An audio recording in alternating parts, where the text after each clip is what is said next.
నమస్తే, welcome to off the record. This is Tejaswi. ఆ MLA నియోజకవర్గంలో ఉన్నాలోలే, రాష్ట్ర రాజధానికి వచ్చినాలోలేనా? గాలికి పోయే కంపను తనకు తగిలించుకుందే ఆయనకు నిద్ర పట్టదా? ఎప్పుడూ ఏదో ఒక వివాదాన్ని నెత్తినేసుకుని తిరిగితే తప్ప ఆయనకు రాజకీయం చేసినట్లుండదా? కేర్ ఆఫ్ కాంట్రవర్సీ లిస్టులో చేరుతున్న ఆ శాసనసభ్యుడు ఎవరు? ఆయన కదిపిన తాజా తుట్ట ఏంటి? Watch the story.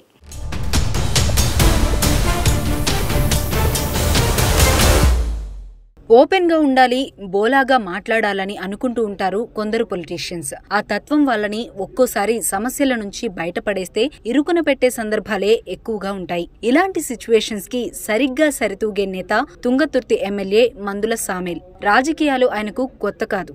ఆయన మీద పెద్ద పెద్ద అవినీతి ఆరోపణలు కూడా లేవు. కానీ ప్రతిసారి ఆయన నాలుక మాత్రం చిక్కుల్లోకి నెడుతూ ఉంటుంది.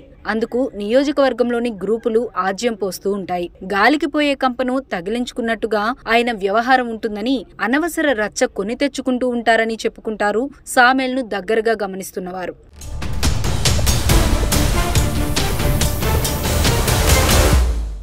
తుంగతుర్తి నియోజకవర్గం మీద అందరినీ కలుపుకొని పోవడం సాధ్యమయ్యే పని కాదన్నది అక్కడి నేతల అభిప్రాయం. ఇంత సంక్లిష్టమైన రాజకీయ వాతావరణం ఉన్న చోట బ్యాలెన్స్డ్ గా ఉండాల్సింది పోయి ఎమ్మెల్యే మందుల సామేల్ తాజాగా మరో వివాదాన్ని నెత్తిమీదికి తెచ్చుకున్నారట. మాదిగలకు మంత్రి పదవి ఇవ్వాలంటూ సీఎం రేవంత్ రెడ్డిని కలిసి కోరారు ఆ సామాజిక వర్గం నేతలు. ఇక మీడియాలో మంత్రివర్గ విస్తరణపై మాట్లాడొద్దు, మాకు మంత్రి పదవి ఇవ్వాలని అడగొద్దంటూ సీఎల్పీ సమావేశంలో కూడా స్పష్టం చేశారు సీఎం. కానీ ఆ సామాజిక వర్గ నేతలంతా మీటింగ్ పెట్టుకుని మాట్లాడుకున్నారు. ఇంతవరకు బాగానే ఉన్నా ఆ తర్వాతే అసలు సమస్య మొదలైందట.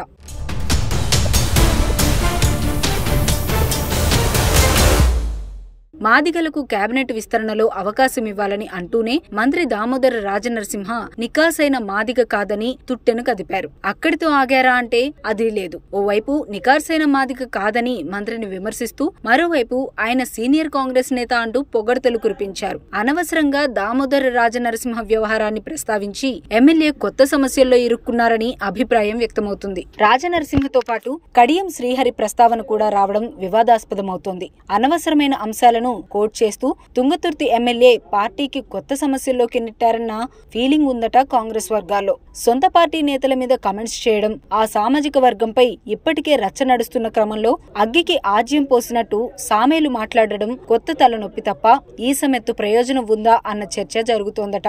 గాంధీ భవన్ లో కాంగ్రెస్ నాయకత్వం కూడా పార్టీ క్రమశిక్షణ కమిటీకి ఫ్రీ హ్యాండ్ ఇవ్వడం లేదా, లేదంటే పార్టీ పట్టించుకోవడం మానేసిందో కానీ నేతల నోటికి మాత్రం అడ్డుకట్ట లేకుండా పోతుందని మాట్లాడేసుకుంటున్నాయట కాంగ్రెస్ వర్గాలు.